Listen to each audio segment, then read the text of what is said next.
TradeView Trader Pro. How to use the chart indicator.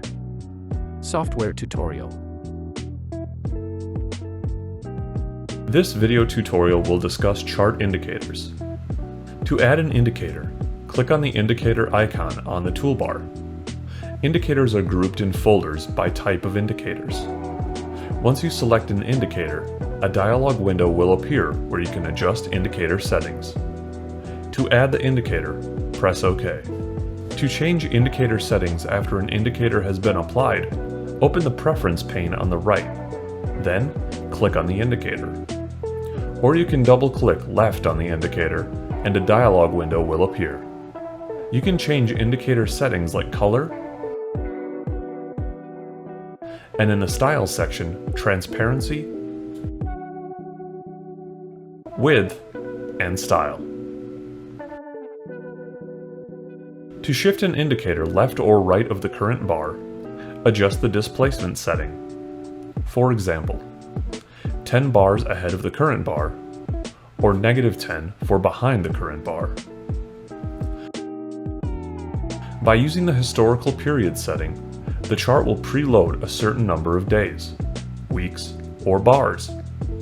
Notice the scroll bar at the bottom has adjusted as more bars have loaded. Under Input, you can change the indicator to use the bars open, high, low, or close. To change the period of an indicator, change the window setting. If you wish to have these settings applied going forward, check the box Save as Default.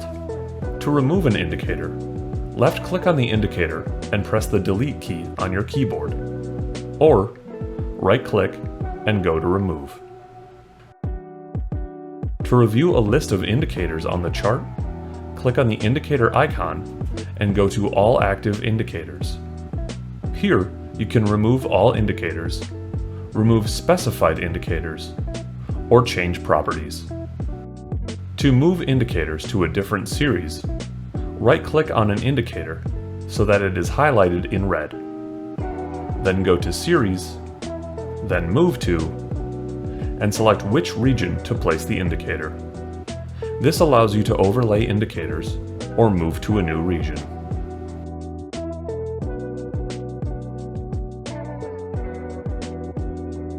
Thank you for watching. Don't forget to subscribe.